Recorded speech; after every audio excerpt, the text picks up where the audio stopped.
Good evening students, welcome back to my channel.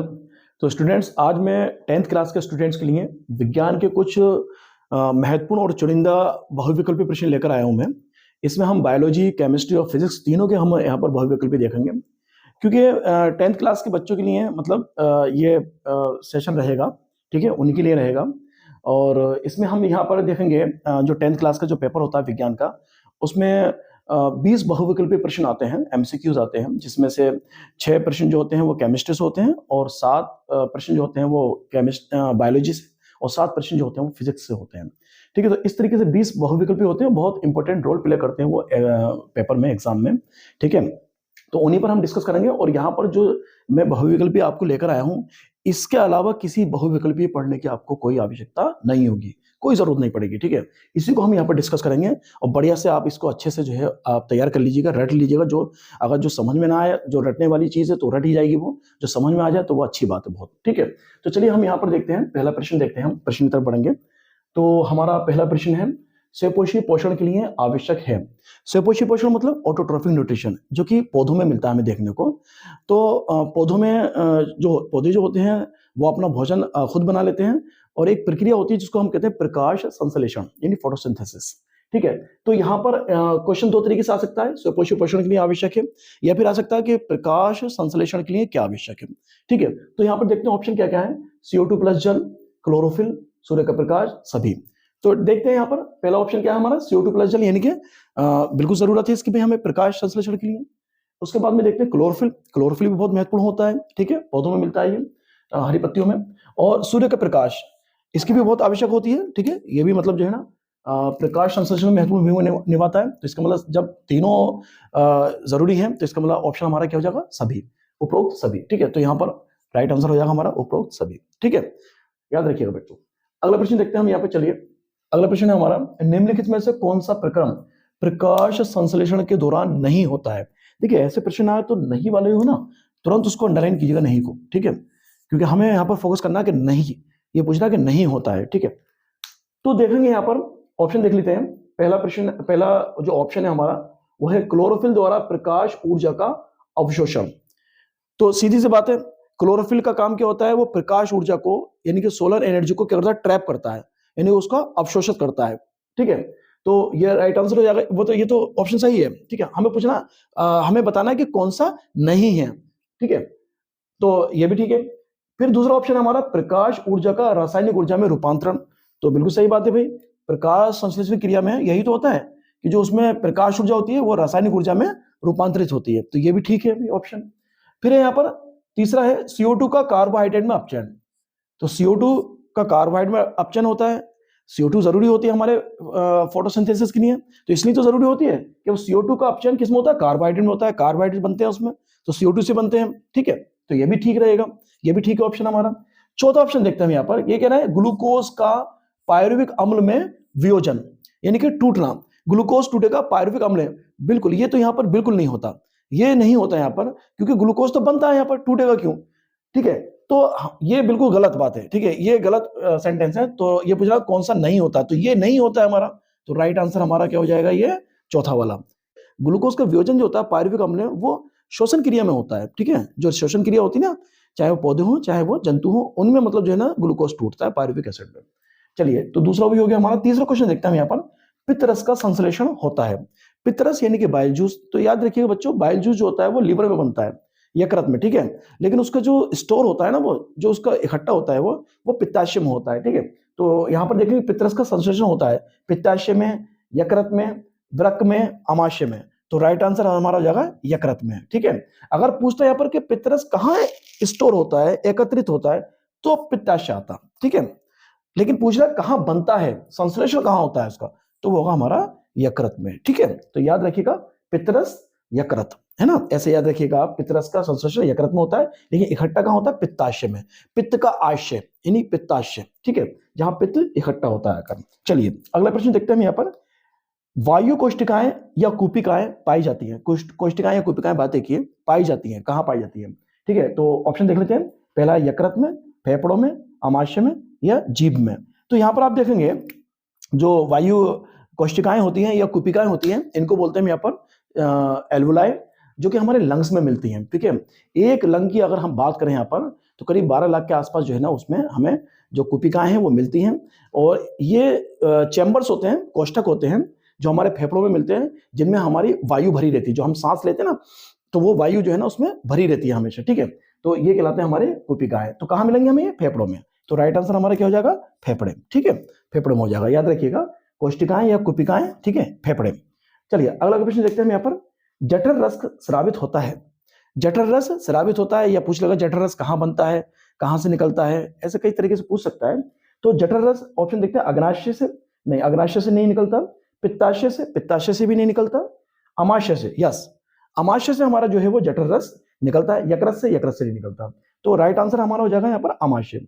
यानी कि जो हमारे अमाशय में जठर ग्रंथियां होती हैं, तो जठर ग्रंथियां क्या करती हैं? जठर रस का स्रावण करती हैं अमाशय में, और जठर रस में ही हमारे, आप देखेंगे, कुछ एंजाइम्स होते हैं जो हमारे खाने को अच्छे से पचाते हैं। तो यहाँ पर जो है जठर रस कहाँ स्रावित होगा?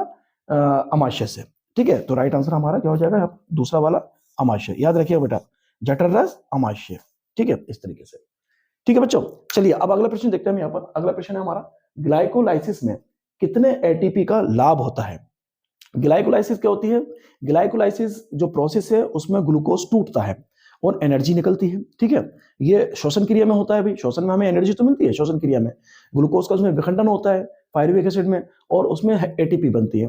अब एटीपी कितनी बनेंगी? तो यहाँ पर सिर्फ पूछ रहा लाभ, पूछ रहा है कितना लाभ होता है। तो यहाँ पर आप देखेंगे 2 एटीपी का लाभ होता है, याद रखिएगा, ठीक है, कि ग्लाइकोलाइसिस में, ठीक है, कितने एटीपी का लाभ होता है? 2 एटीपी का लाभ होता है। शुद्ध एटीपी यानी शुद्ध लाभ जो होगा वो 2 एटीपी का होगा, ठीक है, याद रखिएगा। चलिए अगला प्रश्न देखते हैं हम यहाँ पर बेटे। अगला प्रश्न है हमारा 7वां, ये है, मनुष्य के प्रत्येक जबड़े में दांतों की संख्या कितनी होती है? प्रत्येक जबड़ा, ठीक है, एक जबड़ा हम बना लेते हैं यहाँ पर, ये जबड़ा है हमारा, ठीक है। अब बात करें यहाँ पर चवर्णक दांत की। चवर्णक दांत होते हैं हमारे कहें कि जो मोलर टीथ होते हैं, ठीक है, चवर्णक दांत कहलाते हैं हमारे ये, ठीक है। तो यहाँ पर पूछ रहा है कि कितने होते हैं। तो देखेंगे आप यहाँ पे चवर्णक दांत जो होते हैं, आप देखेंगे ये 3 मतलब जो है इधर साइड होते हैं, लेफ्ट साइड, और 3 ही राइट साइड होते हैं। तो एक जबड़े की अगर बात करो तो एक जबड़े में हमारे 6 दांत मिलेंगे आपको, ठीक है, चवर्णक दांत यानी मोलर टीथ, ठीक है। चवर्णक मतलब मोलर, याद रखिएगा, सबसे लास्ट वाले होते हैं ये, ठीक है, ये मोलर इनको बोलते हैं हम यहाँ पर, मोलर टीथ। तो ये 6 मिलते हैं हमारे, 3 इस साइड होते हैं, 3 left side, 3 right side, total होते हैं यहाँ पर 6 चवर्णक दांत, ठीक है, मोलर टीथ। अगला प्रश्न देखते हैं यहाँ पर। तो राइट आंसर हमारे यहाँ पर हो जाएगा ये चवर्णक वाला, यानी कि दूसरा ऑप्शन 6। अब अगला प्रश्न देखते हैं हम यहाँ पर, प्रतिवर्ती क्रियाएं क्या हैं, ठीक है। तो प्रतिवर्ती क्रियाओं से क्वेश्चन है हमारा। प्रतिवर्ती क्रियाएं क्या होती हैं? यानी कि जो अचानक होने वाली क्रियाएं होती हैं, और इस प्रतिवर्ती यानी इनको इंग्लिश में बोलते हैं रिफ्लेक्स एक्शंस। इनमें हमारा ब्रेन कोई पार्टिसिपेट नहीं करता, और ये जो क्रियाएं होती हैं ये सब स्पाइनल कोड यानी कि मेरुरज्जु के द्वारा संपन्न की जाती हैं, ठीक है।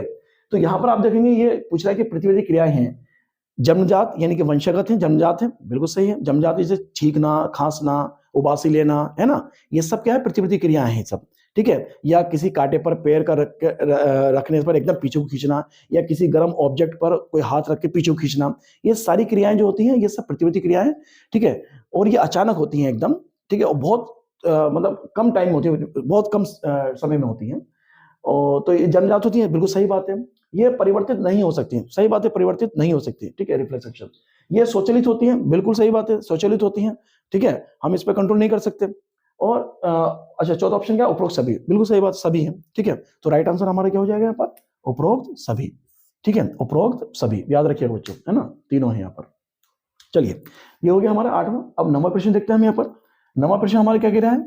निम्नलिखित में से कौन से पौधे एकलिंगी होते हैं?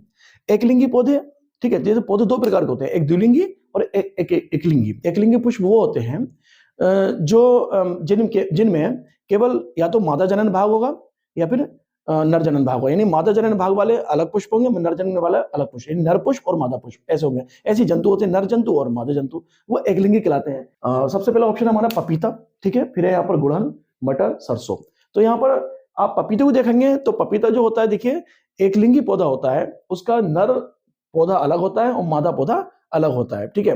जब हम पपीते के पौधे लगाते हैं, पेड़ लगाते हैं, तो हम दोनों पौधों को लगाते हैं, नर तथा मादा को, दोनों को, ठीक है। अगर एक लगा दिया आपने कोई सा भी, तो उस पर जो है फल नहीं बनेगा किसी पर भी, ठीक है, दोनों को लगाना पड़ता है, नर और मादा को, तभी जाके वो फल बनता है उस पर, पपीते पे। तो पपीता एकलिंगी होता है, गुड़हल जो होता है वो द्विलिंगी होता है, इसमें एक ही पौधे में, पुष्प में दोनों जनन भाग होते हैं। मटर में भी ऐसे होता है, पायसम सेटाइवम में, ठीक है, उसमें भी ऐसे होता है। सरसों में भी ऐसे होता है, आप देखेंगे नर जनन भाग मादा जनन भाग दोनों मिलेंगे आपको उसमें। लेकिन पपीते में ऐसा नहीं होता, ठीक है। तो यहाँ पर एक लिंगी पपीता है, एक लिंगी जो है यहाँ पर पपीता है, तो इसलिए हमारा राइट आंसर हो जाएगा यहाँ पर पपीता। क्या हो जाएगा यहाँ पर राइट आंसर? पपीता हो जाएगा, ठीक है। इसी तरीके से अब हम अगला देखते हैं प्रश्न। यहाँ पर अगला प्रश्न क्या है हमारा? अगला है मानव जनन तंत्र के किस भाग में कॉपर्टी लगाई जाती है? तो मादा जनन भाग में कॉपर्टी की बात कर रहा है। कॉपर्टी क्या है यहाँ पर? एक तरह से गर्भ निरोधक है, ठीक है, और ये महिलाओं में लगाई जाती है कॉपर्टी। अब ये पूछ रहा है किस भाग में लगाई जाती है, ठीक है। अंडाशय में नहीं, अंडाशय में तो अंडा बनता है। अंडवाहिनी में, उसमें निषेचन होता है, इसमें नहीं लगती है। फिर पूछ रहा है गर्भाशय, गर्भाशय में, यस, जो गर्भाशय होता है यानी यूटेरस होता है, वहां पर उसमें मतलब जो है ये कॉपर्टी जो लगाई जाती है। फिर पूछा योनि, योनि में नहीं लगाई जाती, ठीक है। तो गर्भाशय में जो है ना ये कॉपर्टी लगाई जाती है, तो इसका राइट आंसर यहाँ पर हो जाएगा गर्भाशय, ठीक है। क्या हो जाएगा यहाँ पर बेटे?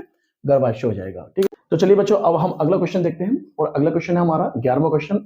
यह है पत्तियों द्वारा कायिक जनन होता है। तो कायिक जनन जो है बेटा, ये एक वेजिटेटिव प्रोपेगेशन इसको हम बोलते हैं यहाँ पर, कायिक जनन को। और ये जो है एक प्रकार का अलैंगिक जनन है। तो इसमें क्या होता है कायिक जनन में, ठीक है, इसमें ये होता है कि जो पौधे के भाग हैं, जैसे जड़, तना, पत्ती, उससे एक नया पौधा बन जाना, ठीक है, ये हमारा कहलाता है कायिक जनन, यानी कि उसको इंग्लिश में बोलते हैं वेजिटेटिव प्रोपेगेशन। तो इसमें पूछ रहा है कि पत्तियों द्वारा जो होता है वो किस्म होता है। तो एक पौधे होता है, पौधा जिसका नाम है ब्रायोफाइलम, ठीक है, या हिंदी में कहते हैं उसको अजूबा। तो उसका जो है उसमें क्या होता है कि जो पत्तियां होती हैं, पत्तियां इस तरीके से जैसे होगी, तो पत्ती में क्या होगा, यहाँ पर कलिकाएं मौजूद होती हैं, और उन्हीं कलिकाएं से एक नया पौधा जो है वो बन जाता है ब्रायोफाइलम में, ठीक है। तो राइट आंसर हमारा यहाँ पर क्या हो जाएगा? ब्रायोफाइलम, ठीक है, याद रखिएगा, पत्तियों द्वारा ब्रायोफाइलम में, ठीक है, जनन होता है, कायिक जनन। इसके बाद हम देखेंगे अगला प्रश्न हमारा मुकुलन। तो मुकुलन द्वारा जनन पाया जाता है। मुकुलन द्वारा जनन, तो मुकुलन भी एक प्रकार का अलैंगिक जनन है बेटे। और ये मतलब किसमें मिलेगा हमें? जिससे होता क्या है एक्चुअल में इसमें मुकुलन में, कि जैसे माना एक मैंने जीव बनाया है, ये हाइड्रा है हमारा, और हाइड्रा में क्या होता है, यहाँ पर आप देखेंगे हाइड्रा में ये एक कलिका पाई जाती है जिसको हम बोलते हैं मुकुल, इसको बोलेंगे हम यहाँ पर मुकुल। और ये मुकुल क्या करती है, यहाँ पर आगे चलकर जो है ना इसके हाइड्रा से अलग हो जाती है और एक नया हाइड्रा बना देती है, ठीक है। तो यहाँ पर हमें देखें कि किसमें मिलेगा, मुकुलन द्वारा जनन पाया जाता है, किसमें? हाइड्रा में। किसमें पाया जाता है? हाइड्रा में। तो राइट आंसर यहाँ पर क्या हो जाएगा बेटे? हाइड्रा। अच्छा, मुकुलन जो है एक क्वेश्चन उसमें भी आ सकता है, ईस्ट में जो खमीर होता है ईस्ट, तो उसमें भी मुकुलन द्वारा जो है ना वो जनन पाया जाता है। तो आप मतलब अगर क्वेश्चन ऐसा आ जाए तो ईस्ट आप उसमें ऑप्शन सही करना उसको, ठीक है। चलिए अगला प्रश्न देखते हैं, 13वां प्रश्न हमारा ये है परागकण निर्मित होते हैं। परागकण यानी कि जो हमारे पॉलन ग्रेन होते हैं वो कहाँ निर्मित होते हैं? तो जैसे हमारा आप देखेंगे स्टमेन होता है, ठीक है, और स्टमेन यानी कि आप देखें उसमें एंथर होता है यानी परागकोश, ठीक है। तो यहाँ पर आप देखेंगे जो परागकण है वो परागकोश में बनते हैं, ठीक है। तो राइट आंसर आपके क्या हो जाएगा यहाँ पर? परागकोश हो जाएगा, ठीक है। ज्यादा डिटेल में नहीं जा रहा है इसमें, बस आपको याद रखना है परागकण जो है वो परागकोश में बनते हैं, ठीक है। अगला प्रश्न देखते हैं हम यहाँ पर, आनुवंशिकी के पिता हैं। आनुवंशिकी यानी कि जेनेटिक्स, ठीक है, इसके पिता कौन है? तो बहुत फेमस पर्सनालिटी है यहाँ पर, इनको हम कहते हैं जीजे मेंडल यानी ग्रेगर जॉन मेंडल, ठीक है। तो यहाँ पर इनके आनुवंशिकी के पिता कौन आएंगे? ग्रेगर जॉन मेंडल यानी कि जीजे मेंडल। चलिए अगला प्रश्न देखते हैं यहाँ पर हम, मेंडल का प्रायोगिक पौधा है। तो उस पौधे की बात कर रहे हैं यहाँ पर, मेंडल ने जो जिन पर अपने प्रयोग किए, तो मेंडल ने जिस पौधे पर अपने प्रयोग किए वो तो मटर का था, लेकिन कौन सी मटर थी वो? दो प्रकार की मटर होती है, एक होती है मीठी मटर, एक होती है उद्यान मटर, सॉरी, मतलब कि गार्डन पी, ठीक है। तो यहाँ पर आप देखेंगे जो मेंडल ने अपने प्रयोग किए थे वो गार्डन पी पे किए थे, यानी कि उद्यान मटर पे किए थे, मीठी मटर पे नहीं किए थे, मीठी मटर पे नहीं किए थे, ठीक है। तो यहाँ पर आप देखेंगे राइट आंसर हमारा हो जाएगा यहाँ पर उद्यान मटर, ठीक है। राइट आंसर क्या हो जाएगा? उद्यान मटर। तो मेंडल का प्रायोगिक पौधा क्या था? उद्यान मटर। अगला प्रश्न देखते हैं यहाँ पर हम कि मेंडल के अनुसार मटर के बोने पौधे का जीनोटाइप क्या होगा। अब यहाँ पे बात करते हैं हम बोने पौधे की, ठीक है, बोना पौधा। तो बोने पौधे का जो जीनोटाइप है, आपने उसके जो विषयापी जो लक्षण है, कंट्रास्टिंग कैरेक्टर, वो पढ़े होंगे आपने। तो उसमें जो बोने पौधा है वो तो हमारा स्मॉल टी, ठीक है। बोने पौधा का जो जीनोटाइप होगा, जो उसका जीन प्रारूप होगा, वो स्मॉल टी होगा। तो राइट आंसर यहाँ पर क्या हो जाएगा? दूसरा, यानी कि स्मॉल टी हो जाएगा। चलिए अगला प्रश्न देखते हैं, मेंडल के अनुसार निम्न में से कौन एक जीनोटाइप मटर में लंबे तने तथा झुर्रीदार बीजों को व्यक्त करता है? ये थोड़ा सा मतलब लंबा क्वेश्चन है, लंबा तो नहीं कहेंगे, मतलब लिख रखा है इतना लंबा, लेकिन बहुत आसान है। बस हमें किस पर ध्यान देना है, पहले हमें अंडरलाइन कर लेना है लंबे तने को, ठीक है, लंबा तना और झुर्रीदार बीज, लंबा तना और झुर्रीदार बीज, इसका हमें क्या बताना, जीनोटाइप बताना है बस, कैसे मतलब हम इसको व्यक्त करते हैं। तो लंबे तने का जो जीनोटाइप होता है वो होता है कैपिटल टी कैपिटल टी, ये आपको पता है लंबे तने का, ठीक है, टॉल प्लांट्स का। और झुर्रीदार जो बीज है, बीज का देखिए, टॉल प्लांट यानी लंबा तना जो है ये एक मतलब जो है प्रभावी लक्षण है, लेकिन जो झुर्रीदार बीज जो लक्षण है वो एक अप्रभावी लक्षण है। तो झुर्रीदार बीज का जो हम देखें यहाँ पर, तो उसका हो जाता है ये स्मॉल आर, ठीक है। झुर्रीदार बीज का जो जीनोटाइप है वो क्या हो जाएगा, झुर्रीदार उसका स्मॉल आर। तो बस दोनों को मिला के रख देते हैं यहाँ पर, देखते हैं कौन सा ऑप्शन यहाँ पर सही हो सकता है। तो आप देखेंगे ये भी सही नहीं है, ये भी नहीं है, इसमें हमारा ये ऑप्शन फिट बैठ रहा है, ठीक है। जिस देखें आप कैपिटल टी स्मॉल आर, तो राइट आंसर हमारा ये तीसरा हो जाएगा, ठीक है, लंबे तने तथा झुर्रीदार बीजों का जीनोटाइप, ठीक है। इसके बाद आप देखेंगे यहाँ पर हम 18वां प्रश्न देखेंगे हम, ये पूछ रहा है कि समजात अंगों का उदाहरण है। समजात अंग वो अंग होते हैं जिनका जो उत्पत्ति और संरचना समान होती है लेकिन उनके कार्य भिन्न होते हैं, उसका उदाहरण देखना है हमें यहाँ पर। सबसे पहला उदाहरण दे रखा है यहाँ पर, हमारे हाथ तथा कुत्ते के अग्रपाद। तो सही बात है, हमारे हाथ जो होते हैं, ठीक है, हमारे हाथ, और जो डॉग्स हैं, कुत्ता है, उसके जो अग्रपाद, अगली जो टांगे होती हैं उसकी अग्रपाद जो होते हैं उसके, तो दोनों में मतलब देखेंगे तो जो ओरिजिन है, जो आंतरिक संरचना है उसकी, वो बिल्कुल सेम मिलेगी हमें, ठीक है। जैसे हमारे हाथ में जैसे आप देखेंगे बोन्स होती है, सबसे पहली बोन्स होगी हमारी ह्यूमेरस, फिर होगी रेडियोल्नम, यानी एक रेडियस एक अल्नम, रेडियोल्नम, फिर होगी यहाँ पर कार्पल्स और मेटाकार्पल्स एंड फेलेंजेस, ठीक है, कार्पल्स, मेटाकार्पल्स, फेलेंजेस। तो ये यहाँ पर हमारी हड्डियां होती है। तो हमारे हाथ में भी मतलब जो है ऐसी हड्डी मिलेंगी, कुत्ते के भी मिलेंगे।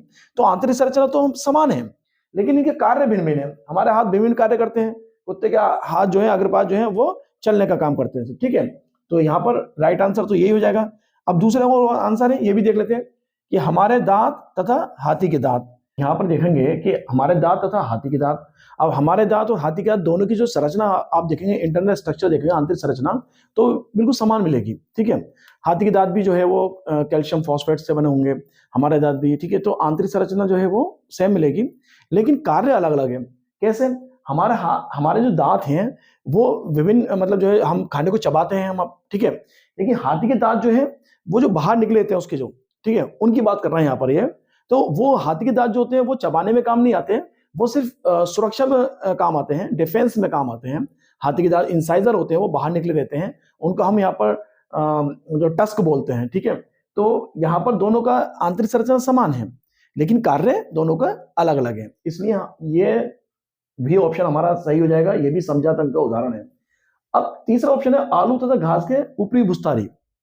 ऊपरी भुस्तारी मतलब रनर, ये ऊपरी भुस्तारी तने से निकलते हैं दोनों के, यानी कि इनका जो ओरिजिन है, जो उत्पत्ति है, वो समान है, मतलब दोनों तने से निकल रहे हैं, लेकिन कार्य अलग अलग है उसका, ठीक है, ऊपरी भुस्तारी और इसका मतलब आलू में जो बड होती है। तो ये ऑप्शन यहाँ पर हमारा सभी वाला सही हो जाएगा यहाँ पर, ठीक है, राइट आंसर हो जाएगा हमारा सभी। चलिए अगला प्रश्न देखते हैं यहाँ पर, प्राकृतिक वर्ण का प्रतिपादन किसने किया? प्राकृतिक वर्ण यानी कि नेचुरल सिलेक्शन। तो प्राकृतिक वर्ण जो है बहुत फेमस मतलब जो साइंटिस्ट है हमारे डार्विन, ठीक है, इन्होंने मतलब जो है ना इसका प्रतिपादन किया था डार्विन ने, ठीक है, कि नेचर उसी को जो है वो चयन करती है, नेचर यानी प्रकृति उसी का चयन करती है जो मतलब जो है फिट होता है, जो स्वस्थ होता है, ठीक है। इसके बाद यहाँ पे देखेंगे 20वां जो है हमारा प्रश्न है, पौधों में जल के परिवहन के लिए होता है। तो पौधों में दो टिश्यू पाए जाते हैं हमारे, एक होता है फ्लोएम और एक होता है जाइलम। दोनों जो है यहाँ पर संवहन ऊतक है। जाइलम जो करता है वो जल का संवहन करता है, यानी परिवहन करता है, और जो फ्लोएम है ये भोज्य पदार्थों का परिवहन करता है, ठीक है। तो पूछ रहा है यहाँ पर जल का परिवहन, तो जल का परिवहन कौन करेगा? जाइलम। तो राइट आंसर क्या हो जाएगा यहाँ पर? जाइलम। अगर यहाँ पर पौधे का वो पूछ ले, भोज्य पदार्थ पूछ ले अगर, ठीक है, तो अगर यहाँ पर भोज्य पदार्थ पूछ ले तो आपका राइट आंसर हो जाएगा यहाँ पर फ्लोएम, ठीक है। तो इस तरीके से जो है यहाँ पर ये आपका 20 प्रश्न यहाँ पर कंप्लीट हुआ। अगले प्रश्न देखते हैं। तो चलिए बच्चों अब हम आगे बढ़ते हैं और देखते हैं 21वां प्रश्न। 21वां प्रश्न हमारा, फेफड़ों से शुद्ध रक्त आता है। जैसे कि आपको पता है कि रक्त जो शुद्ध होता है वो फेफड़ों में होता है, और एक फुफ्फुस धमनी होती है जो अशुद्ध रुधिर को जो है फेफड़ों तक ले जाती है। लेकिन जब फेफड़ों में रक्त शुद्ध हो जाता है तो वो रक्त हमारे जो हमारा बायां अलिंद होता है, यानी इसको बोलते हैं हम यहाँ पर लेफ्ट ऑरिकल, उसमें आता है, ठीक है। तो यहाँ पर हम देखेंगे ऑप्शन दे रखे हैं हमारे, बायां अलिंद में, दायां अलिंद में बायां नीले में या दाएं नीले में। तो हमारा जो फेफड़ों से शुद्ध रक्त आता है वो हमारे बायां अलिंद में आता है बेटा। तो यहाँ पर राइट ऑप्शन हो जाएगा हमारा फर्स्ट वाला बायां अलिंद। ठीक है, बायां अलिंद में आता है। चलिए अगला प्रश्न देखते हैं हम। यहाँ पर शुद्ध रुधिर को शरीर के विभिन्न भागों में ले जाती है। तो देखिए शुद्ध रुधिर का जो वहन करती है वो धमनियां होती हैं सब। ठीक है, धमनियों में शुद्ध रुधिर बहता है।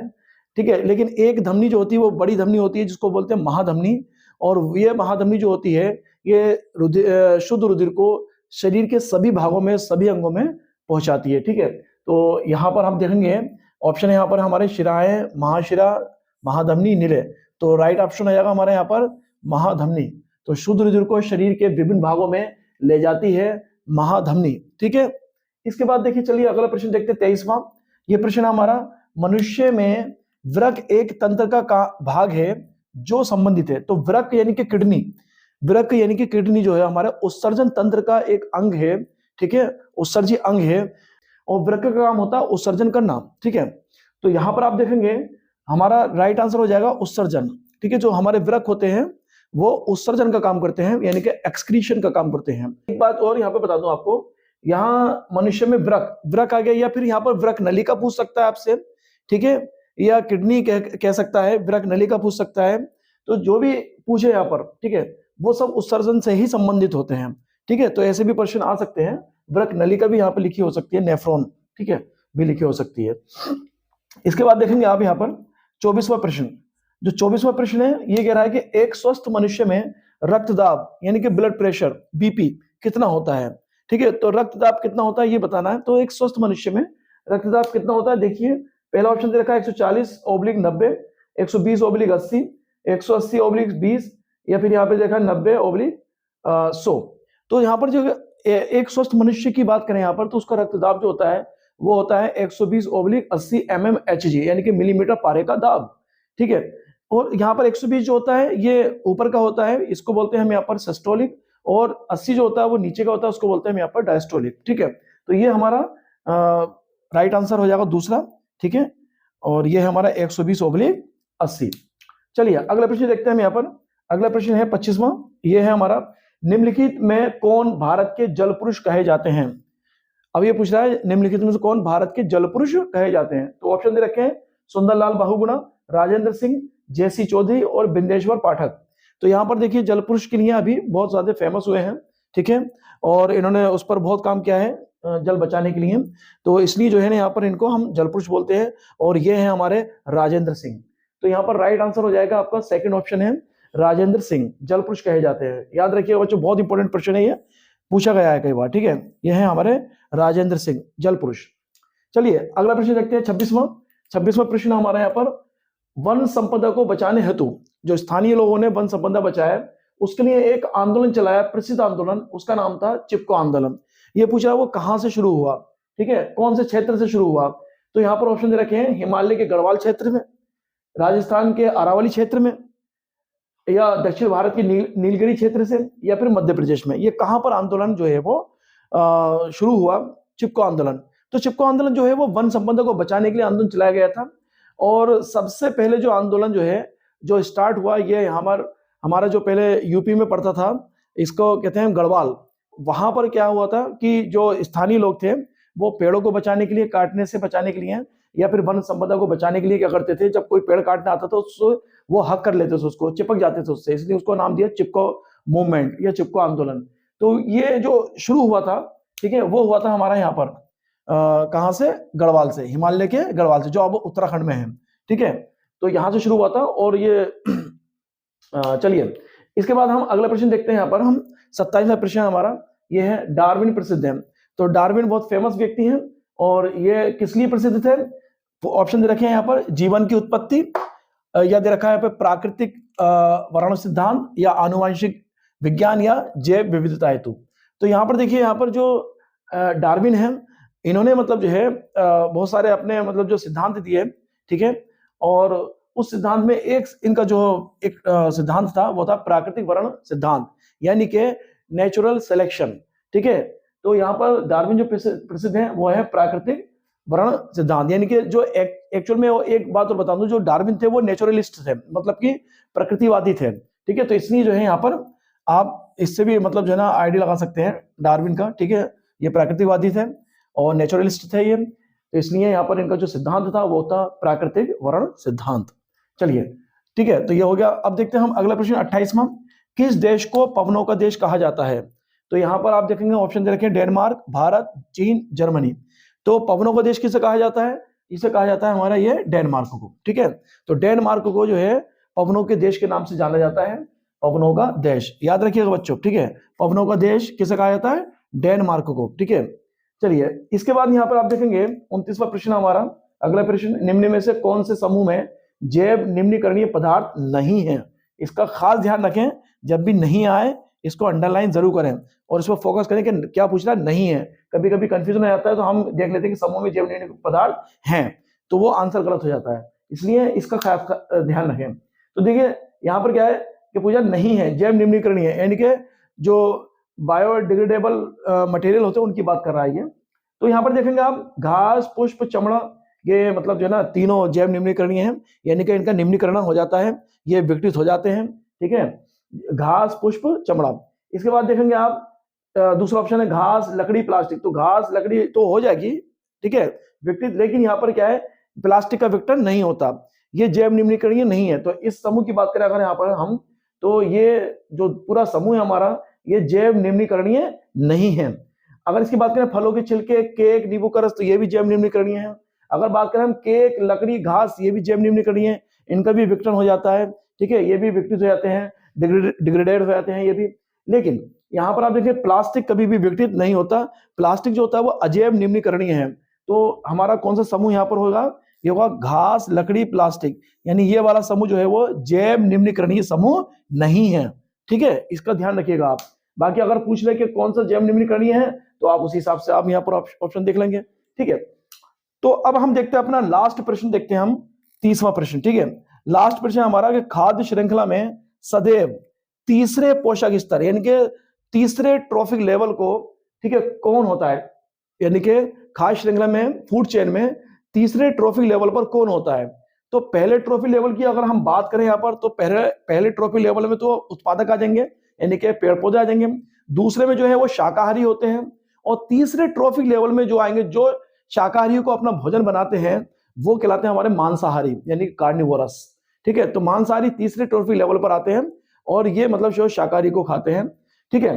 तो ऑप्शन हमारे यहाँ पर दे रखे हैं मांसाहारी, शाकाहारी, अपघटक, उत्पादक।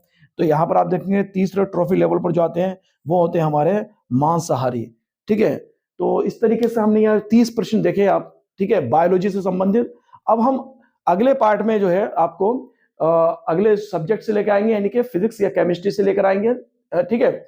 और ये मतलब जो है ना आपके बहुत इंपॉर्टेंट प्रश्न है, ठीक है, इनको अच्छे से कर लीजिएगा। फिर अगले पार्ट में जो है ना वो हम फिजिक्स केमिस्ट्री के लेकर आएंगे, उनको अच्छे से करिएगा, ठीक है। और उसके बाद में फिर हम एक गैस भी आपको जो है ना प्रोवाइड कराएंगे, जिसमें से मतलब ये समझ लीजिए आप 100% आना है उसमें से, ठीक है। तो इसलिए उसको भी अच्छे से तैयार करिएगा, वो लास्ट में हम बताएंगे अभी, ठीक है। इसको होने के, इस सेशन को कंप्लीट करने के बाद में वो सेशन फिर हम कंप्लीट करेंगे उसका, ठीक है, गैस पेपर का। तो चलिए आज के लिए इतने काफी बेटा, थैंक यू।